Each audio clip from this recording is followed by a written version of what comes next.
Hello and welcome to the latest webinar from Tabletop Alliance. My name is Bruce Brown and I'm the president of Tabletop Alliance. And if this is your first video here, what Tabletop Alliance is, we're a 501c3 nonprofit in the US in which we are benefiting educators and community leaders by developing and equipping them to use games towards their outcomes.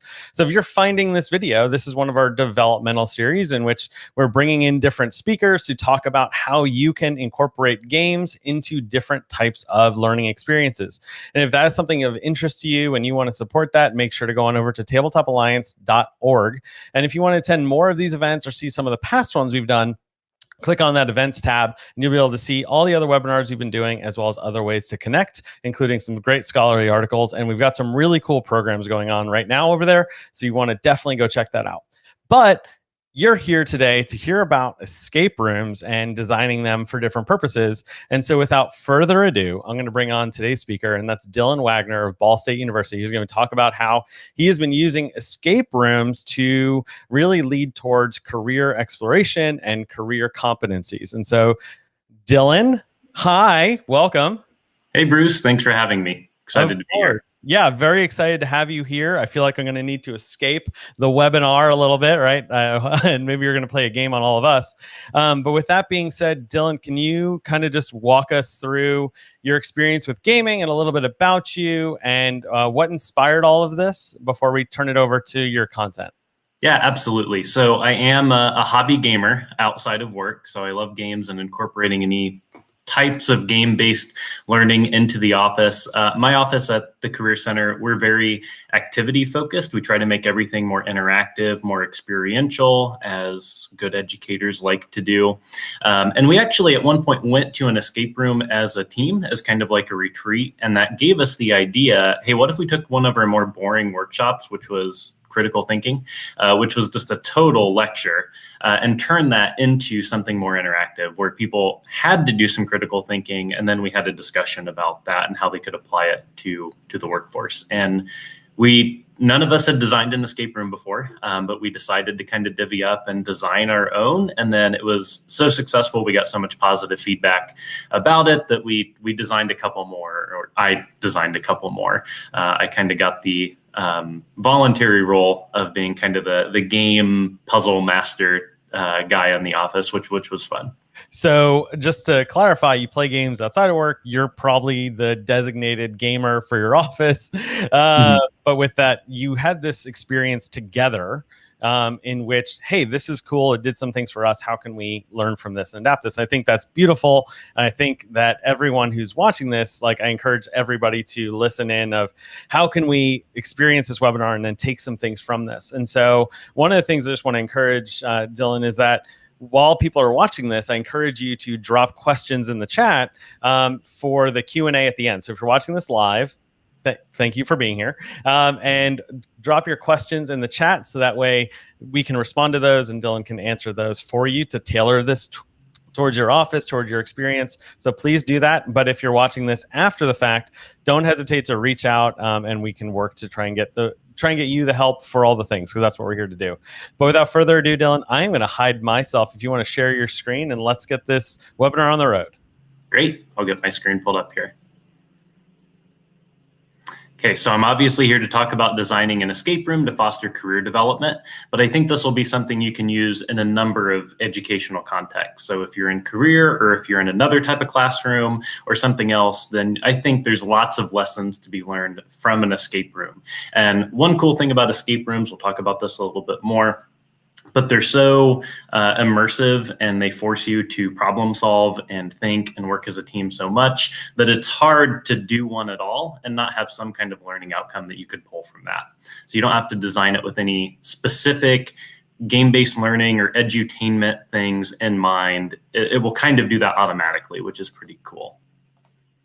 So to start out, just a little bit about my credentials in talking about escape rooms. I've designed, I would say, 3.5 escape rooms for the Ball State Career Center. I say rooms in quotations because we haven't actually done one in a physical space. They've all been kind of an escape room in a box. We can set it up in any room, in any classroom. They're mobile, which is really helpful for us because we can take it to a classroom or to the student center and do it there. It's also, I would argue, a little easier to design. There's no construction or anything like that you have to do. And if your campus is anything like mine, getting a physical space can be a little bit challenging. So we're able to circumvent that. And I say 3.5 because we have 3 half-hour to hour-long escape rooms that we do. And then I have a smaller one that I designed that you can just print and play in 15 minutes. So it's just to kind of give people a dose of it, or maybe be used as an icebreaker activity for a bigger workshop or something like that, or to share with others. I am undefeated in escape rooms. I have done 4 in person and then 2 kind of out of a box or from a game or something like that. So undefeated in 6, which I know is not like the best track record. I mean, it's great percentage wise, but I could get a much higher end for that. So I need to participate in some more escape rooms, I know, and hopefully keep that 1% up. Now, a lot of my ideas for escape rooms and puzzles that I use actually come from being a dungeon master in Dungeons and Dragons. I like to force my team or my players to solve puzzles and riddles. And I actually used a lot of stuff that I'd used from D&D in my first escape room that we made together. I have not designed a commercial escape room, but I would say that the stakes are a little different in designing an escape room for education, but we'll talk about that. There are some things that we did for some escape rooms intentionally that I wouldn't do for a commercial escape room. For our biggest, most successful escape room, we actually did consult someone who does escape rooms or commercial escape rooms. So that was pretty cool to get some experience with. But I'm not a monetized escape room creator. So I just wanted to give a full disclosure about that. So let's talk a little bit about games in general. This may not be new information for you if you're kind of a games aficionado or a game-based learning aficionado. But one quick kind of synthesized definition that I think does a good job of pulling multiple definitions in the literature, of which there are many of them, are that games are activities characterized by rules, competition, or strife towards a specific discrete outcome or goal by human participants. One other thing that I'll point out that I think is really helpful, especially when we talk about an escape room, which is not a classical game or board game or video game, is Keith Burgoon's interactive forms.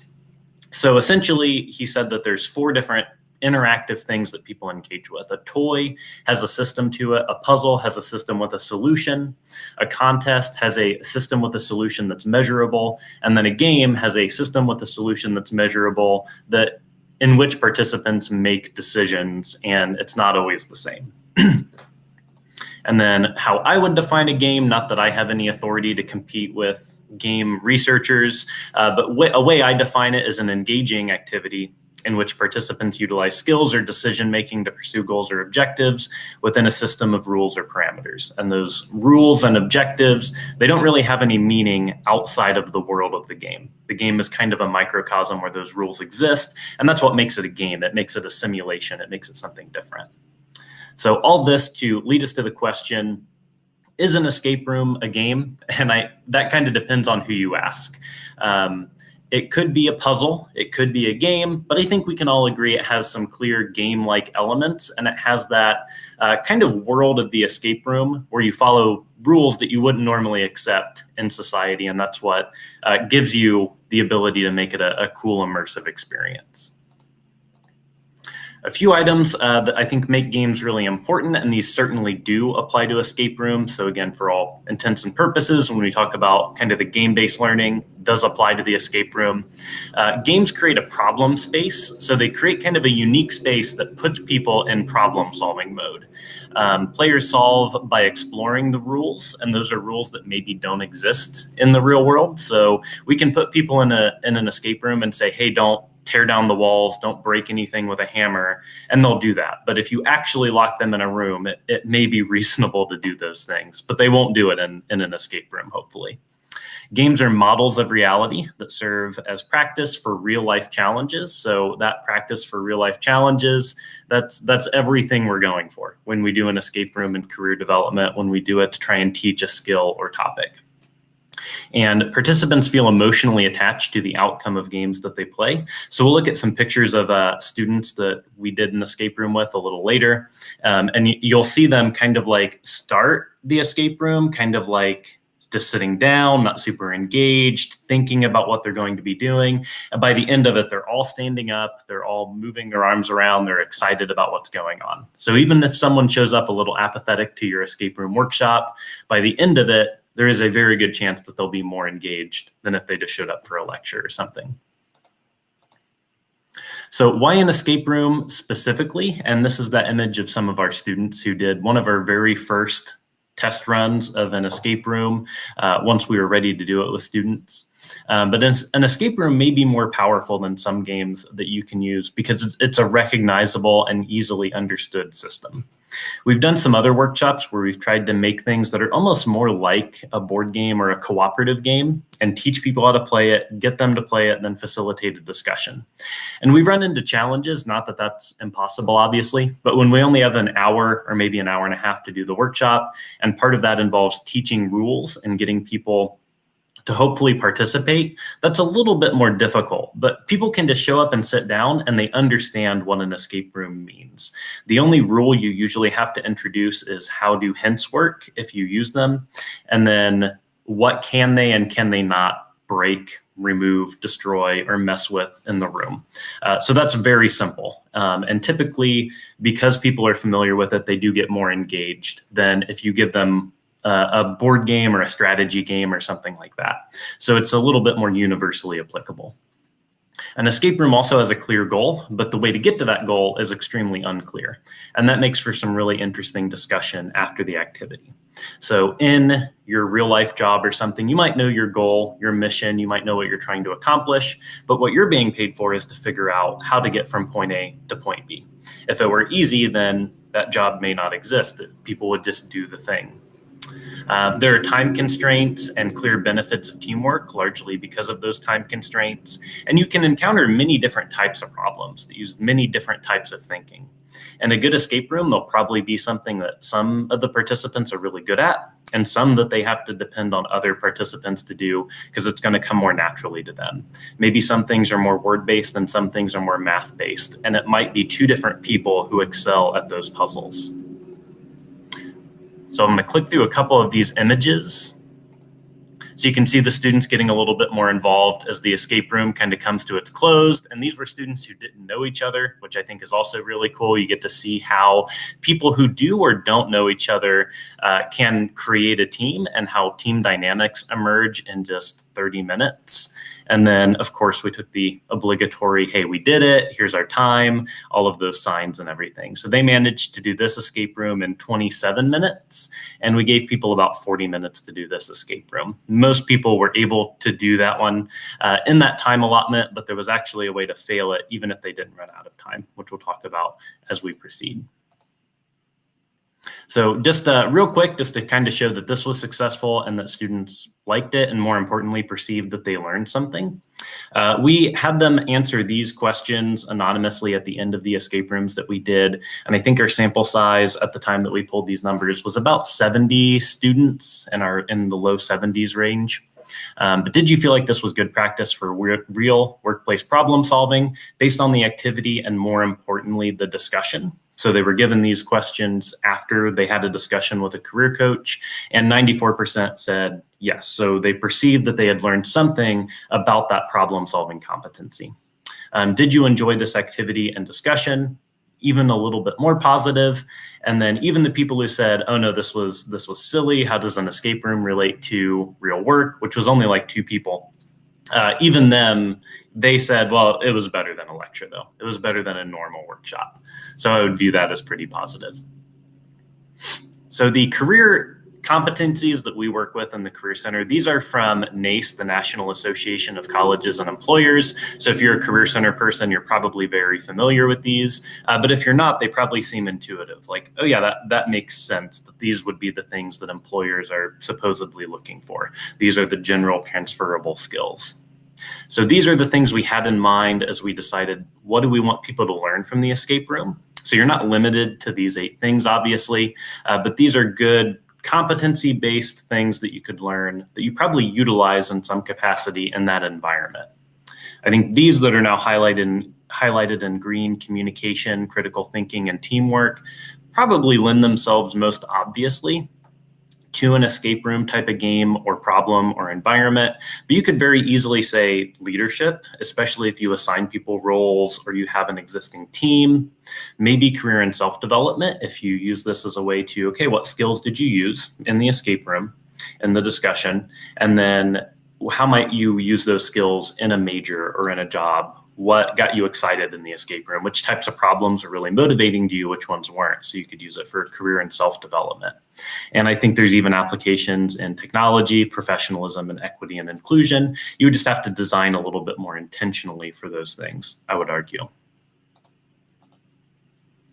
So some tips in making an escape room. Hopefully this is kind of what you showed up for. You're interested in making an escape room. You've never done it before, like my team and I did.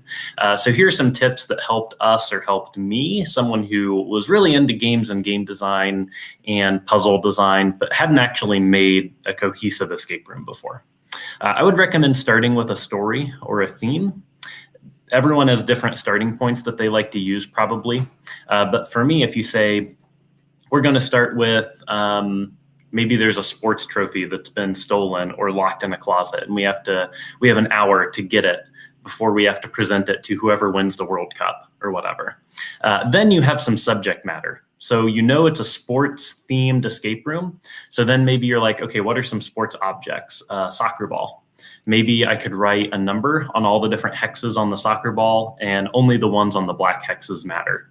Now, all of a sudden you have a pretty cool escape room puzzle kind of forming out of nowhere just from your theme. So it gives you a lot of inspiration. It gives you a lot of tools to work with just to know what objects, what types of things are associated with that. How could you incorporate some escape room types of puzzles into it? Divide it up into sections. So our first escape room that we did was 3 sections or 3 sequences. It's called Lab Catastrophe. And the story is that a student at orientation has just gotten into something in the science building that causes them to melt everything that they touch. And they've melted the door handle. So your first task is to get out of this lab. Second task is to track down the student. And then you find the student in an orientation group, and then you have to determine in kind of a clue-like fashion, deductive reasoning fashion, which of these students is the infected one based on some clues that I have. And that made it very easy to design because those were 3 arcs that were independent of each other. So that let us break it up. So when we were trying to make 30 minutes or an hour worth of content, it made it a lot easier to approach, to do 5 or 10 minutes of content, 5 or 10 minutes of content, 5 or 10 minutes of content to make a shorter escape room. You'll find that if you're trying to do an hour, like you would see for your typical escape room, that can be a little more challenging because you have a lot more to do and a lot more to time out. So if you've never done one before, breaking it up into sections can make it a lot easier. Also, stay realistic. This is something I struggle with. Know what your resources are and aren't. And we'll look at some examples of realistic puzzles and materials and often less realistic puzzles and materials. But if you're thinking, hey, we're going to set up a computer in this room, and then there's going to be like a dashboard in the other room, and then there's going to be radio signals that come from there. If you're not an engineer, have an engineering program, maybe that's something that's a little out of your realm. Maybe stick with the paper components at the beginning. And then remember learning outcomes, if applicable. So if you are doing this for learning, which I would presume most people on this webinar would be doing, try to remember, like, what are you trying to get across? I mentioned that you'll do some things differently for an escape room for education than you might for an escape room for commercial purposes. One, there's a little less pressure on you because you don't have to worry about it being worth the money that they paid for it, because they probably didn't pay anything to use it, but you still want it to be excellent. But one example of something that we did for our escape room for learning that I probably wouldn't have done for an escape room for commercial purposes or purely for entertainment was in that Lab Catastrophe. We tell them it's an escape room in a box. Everything you need is within reach. What they don't know is we've prepped the room beforehand and taped a lock underneath someone's chair. So it actually is a little lockbox with a key in it that's hidden under someone's chair. And at some point in the escape room, on the image that represents the room they're in, there's a little thing that says that they should look under the chair. Usually no one reacts at that point. And then eventually they get something that literally says, look under your chair. And it's really interesting to see how opposed people are to looking under their physical chair, because they feel like that kind of breaks the rules. That kind of was unclear in the instructions. They're like, well, it can't be under a physical chair. That's not how this works. And that's a really powerful discussion, because it is under their chair, of like, well, what do you do in a real workplace when expectations are unclear? How do we reward the one person who is like, well, I'm just going to try and look under all the chairs? Could you have asked for help or clarification? Were those valid approaches to that? I probably wouldn't do that for a commercial escape room, because there's no reason to frustrate people if you're not trying to get them to learn something. But that's been a really powerful discussion point for education in those escape rooms. Plan to test it a lot and prepare a discussion. As with much game-based learning types of things, much of that learning really happens in that discussion. That's really where it becomes powerful. And then planning to test it a lot, especially if timing is important. If you want it to be pretty challenging, or you're really trying to get that right time of like, do I give them 45 minutes, an hour, 30 minutes to do this to make it challenging, then you want to test it a lot. But keep an open mind when you test, because one person will just scoot right through a puzzle like it was nothing, like the solution was obvious, and then another team will get stuck on it for an hour. So people are super different, so keep that in mind when they give you feedback. They're like, hey, this puzzle's broken. Maybe it is, but maybe they just didn't approach it right, or someone else would have looked at it very easily. So it's really tough to prototype and test escape rooms, but it's worth doing.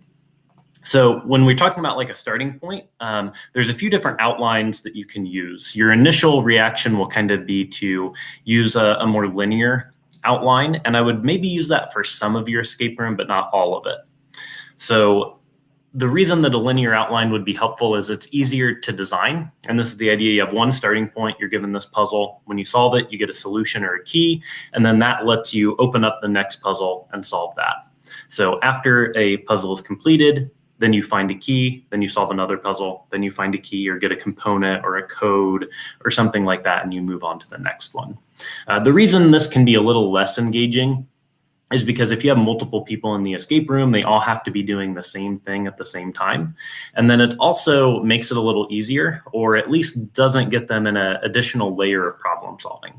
Because everything that's in front of them, they're always using. They don't have to discern, okay, I'm not using some of this. Maybe we should decide that these things go together. There's a lot of problem solving, I think, that happens when they're trying to decide, okay, what pieces go together, what pieces don't? How does the system fit together? That's more intuitive when you're in a linear portion of an escape room, or if the entire escape room is linear. It also could potentially make it so some participants are excluded. If not everyone has something to do towards the beginning, you could get people checking out a little bit more than if you do an outline like this. So more of kind of a web outline with multiple starting points. Works pretty much the same, but the idea is maybe you find two different solutions or two different keys. You have to somehow use them together to solve the next thing. So maybe that soccer ball has some numbers on it, and that gives you half of the code, but not the entire code. Maybe you have to use something on a football, like how many stitches are on the football or something like that. So you put those two things together, and then you solve something. This does open up that additional layer of problem solving, because you have a lot of stuff going on. And not only do you have to solve the problem in front of you, you have to figure out how everything is communicating together. You have to understand the system. And that system thinking is generally, I think, what's really powerful in game-based learning. You're learning a system, you're mastering a system. It's also often more immersive and interesting for your participants. It allows people to divide and conquer a little bit. So if you're trying to teach teamwork, it's going to kind of force people to take on different roles. Often in an escape room like this, which most escape rooms will be formatted a little bit more like this, where there's a lot going on at once. But often in this escape room, you'll have to divide and conquer a little bit. You'll want people to kind of be communicating well, but also working on separate puzzles, because otherwise they might not be able to solve it in the allotted time. And it makes the time management a lot more interesting. It is a little bit more challenging to design, but just kind of remember, I would start with that theme, start with that end goal, and work your way back. For me, that's a lot easier than starting at the different starting points, because then it's like, well, I don't even know where this is going. How am I supposed to make all this line up and connect? So I would start at the end and work your way back. And then one other format that I would kind of suggest or put on your radar, I mentioned in that lab catastrophe escape room, even if they don't run out of time, there's a way that they can lose.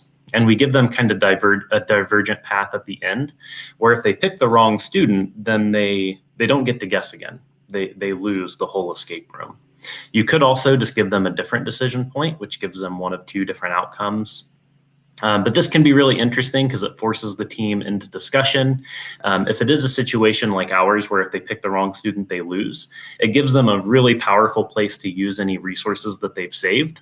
So if they've done it really quick and they have 5 or 10 minutes left over, they can now use that resource of time to make sure and double check they have this final problem correct. Or if they've saved any hints, because we give them 1 to 3 hints depending on the escape room, they can use that here, and they're rewarded for having held on to that resource, just in case they need it. And discussing how you're using those resources of time and the hints also turns out to be a pretty powerful thing in the discussion. The con is it could be frustrating for teams if they get all the way to the end and choose wrong, but I have seen this to some degree in real commercial escape rooms even. Maybe it's a game or a challenge that you have to do right at the end rather than to solve something or figure out the answer. Or maybe it is you have to pick the right one, or your spaceship explodes, or you don't get out of the prison cell, or whatever it is. And it can also increase the emotional investment right there at the end, especially if it ties into that story really well. Which, speaking of story, for the learning or the game-based educational escape rooms we've done, we always pick stories that are a little bit more friendly. So it's never a killer coming to get you. It's never, if you don't get out of this room, you'll be trapped here forever or anything. So to help people feel a little bit more comfortable and then just help motivate them a little more, we always go with positive things. Like if you get out of here, then you win, or you find the treasure that you've been looking for, or something like that. Or maybe you get that sports trophy and deliver it. It's usually things that the stakes aren't as high, because I think that can stress people out.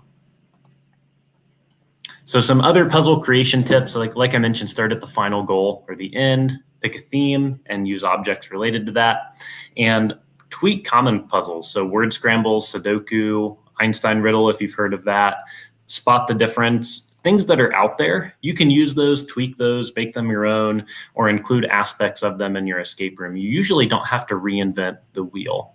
And if you've done other escape rooms, be them commercial or just escape rooms in a box or something like that, don't just outright copy some of their puzzles, but a lot of those things you've probably seen in multiple escape rooms. There's only so many ways you can use a black light to find numbers, but every time you do it, people are going to think it's cool and innovative.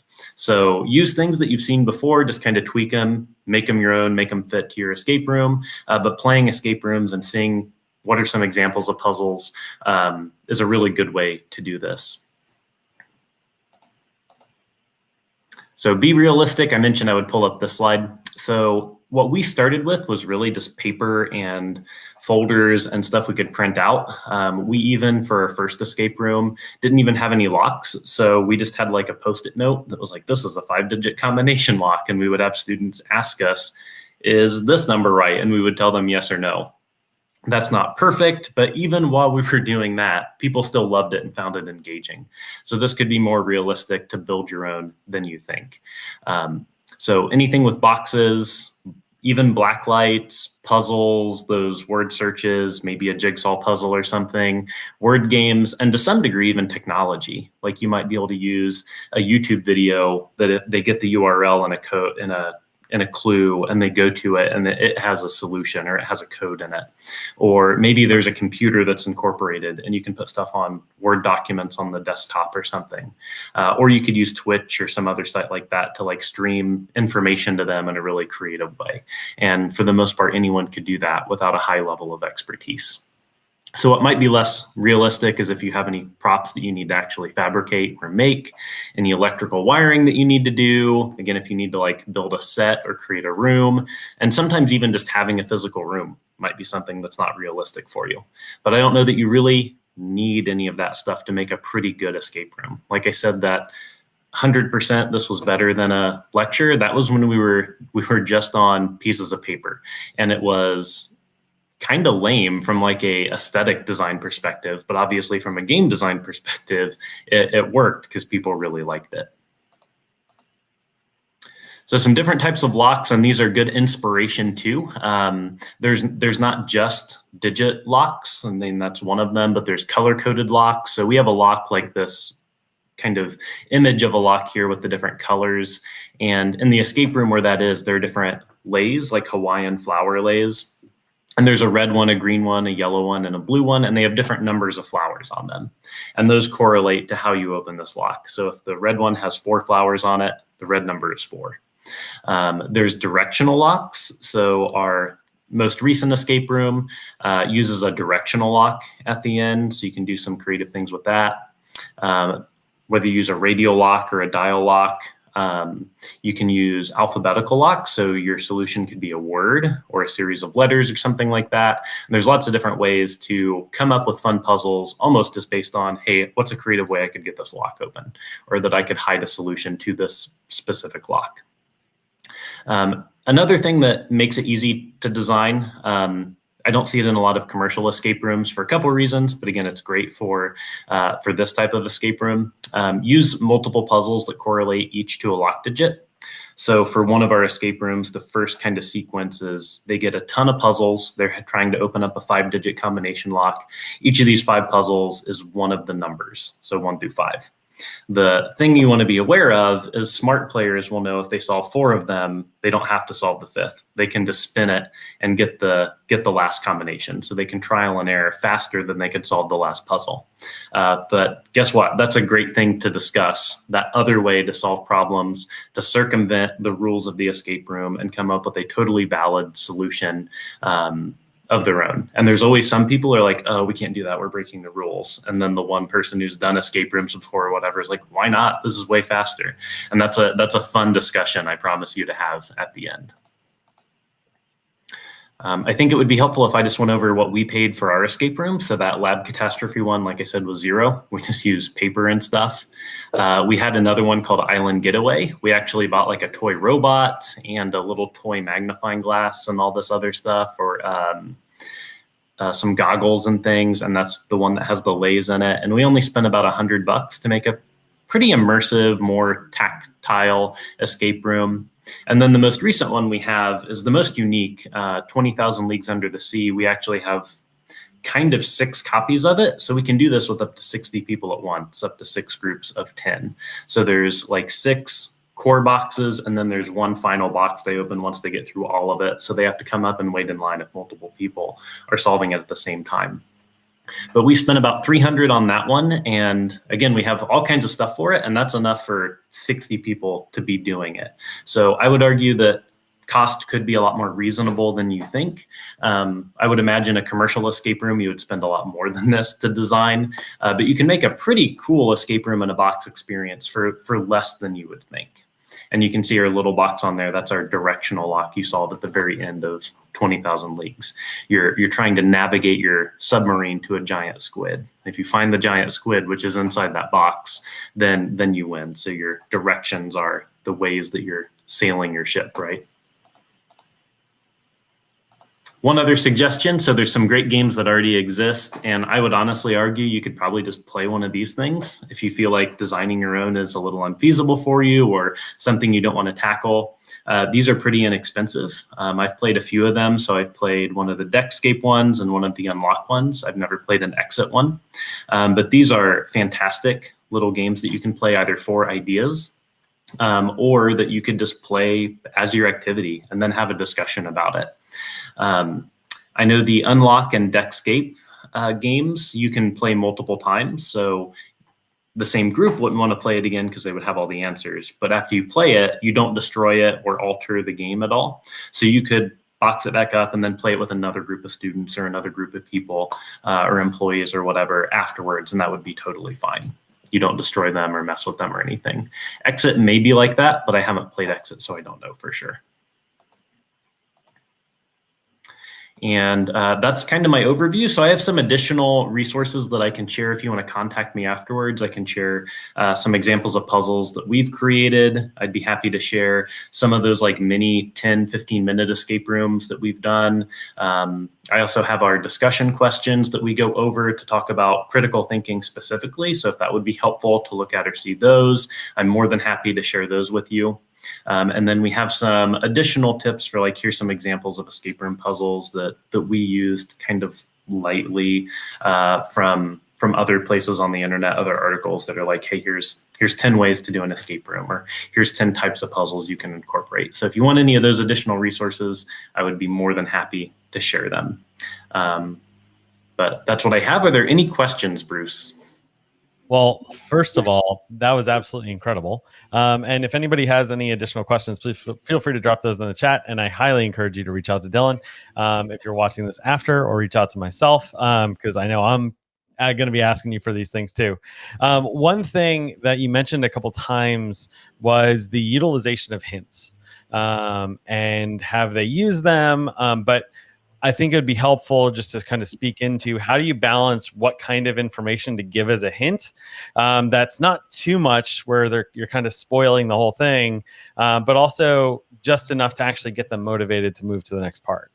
Yeah, that's a great question. We have two ways that we've done it. So we typically give them some tokens at the beginning. They hold one up and we'll come give them a hint. And I tell them, because there's always some like mistrust. And if I use this hint, will you give me something that's actually helpful or will actually save me time? So I assure them, if you use a hint, I will get you through this puzzle. We'll get you some progress, guaranteed. But we've done it two ways. So for our first couple, because it was mostly the people who designed it and me primarily facilitating them, I would kind of use my best judgment.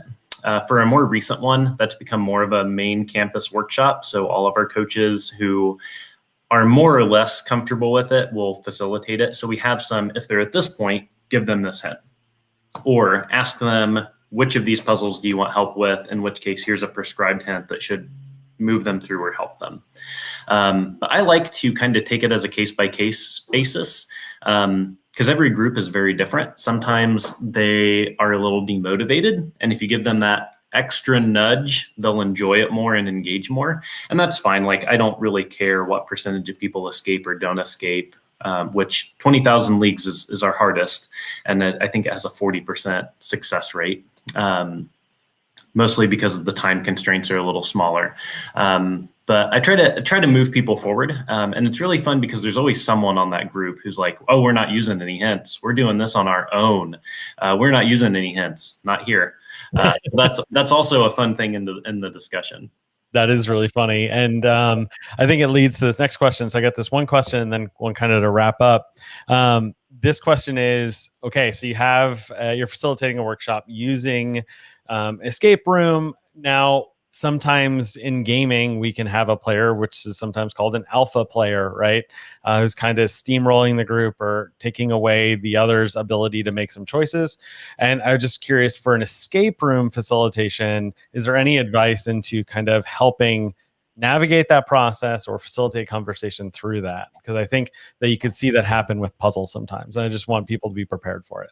Oh yeah, definitely. And it does happen sometimes. Sometimes the person most comfortable with escape rooms isn't the most comfortable leading a group. But sometimes they are, and you get kind of that quarterbacking thing like you would in a cooperative game. For us, talking about problem solving, critical thinking, teamwork, I would almost say like lean into it, like let them domineer and then have a discussion about it afterwards. Like, hey, what groups did people take? As long as that discussion is like constructive. You're not a therapist, so don't be like, hey, let's deconstruct. Well, you feel like you need to boss everyone around. That's probably harmful.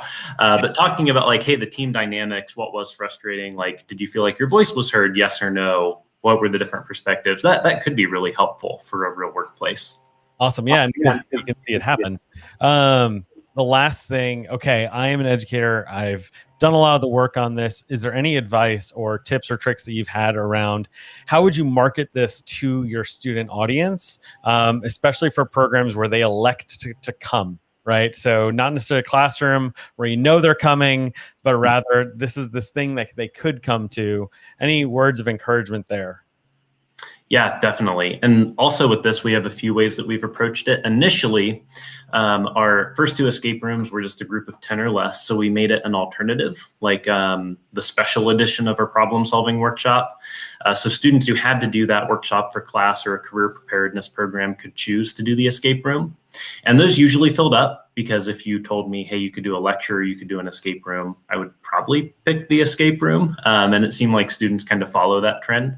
So that was one way that we did it. And then when we scaled it up, we were able to make that just kind of our only offering of that workshop. And how honestly we get people to that is we have a career preparedness program that's a pretty common class assignment, or some instructors who thought it was really cool would add it as an a extra credit opportunity. If you go to the escape room and have a discussion about it, then you'll bring it there. But I would say if you build something cool, there will be some word of mouth. We have had handfuls of students just participate just because they thought it sounded cool or they wanted to. We've had students reach out and say, hey, can we do this for our student organization or for our fraternity or something? And those feel better, right? Because it's not a captive audience. But it's really common. And I have mixed feelings about this, but it was really common throughout this whole process. A student goes through it and says, wow, this was actually really helpful. Like, yeah, I love that word actually, because that tells me what you came in assuming you would get. But I'm glad that we improved upon your expectations. And that's fantastic. Congrats on the success. But what I'm also hearing is you also need to be able to share the message of what's happening and things like that. So yes, the students who come in, but then talk to about it with colleagues, talk to about it with other academics, etc. And the word will get out there. And something tells me that if they came to one, they probably then also were more inclined to actually seek out your services more in the future. So I just want to say congrats. And thank you so much for sharing this. I know I was scribbling down a lot of notes during this. I'm like, this is really cool. So I really appreciate this. And can you just share one more time how people could get a hold of you and where you're at, and then I'll close this out. Yeah, absolutely. So probably the easiest way to get a hold of me would be by email, but also feel free to connect with me on LinkedIn. That email address is drwaggoner, WAGGONER, at bsu.edu. You can rewind to when it was on the screen, and then you can find me on LinkedIn as well. My tagline or my subheading is Assistant Director at Ball State Career Center. Well, I encourage everyone to reach out to Dylan. Dylan, thank you so much for this and all your support in this and all the great work that you're doing for students. If you like this webinar, please make sure to hit subscribe on the YouTube channel so that way you can get all these and more. But Dylan, thank you so much for everything, and best of luck with everything else today on campus, okay? Thanks, Bruce. And so that kind of concludes our webinar for today. Again, you can learn more about Tabletop Alliance. We're a 501c3 by going to tabletopalliance.org. And all donations are tax deductible. And if you want to learn any more information about resources, or if you have something that you're wanting to do in a class or you are doing in a class, make sure to connect with me on over there. So Bruce at tabletopalliance.org, because I'd love to help amplify your voice as well as help connect you with others like Dylan to help make your impact possible. So please feel free to reach out. But until next time.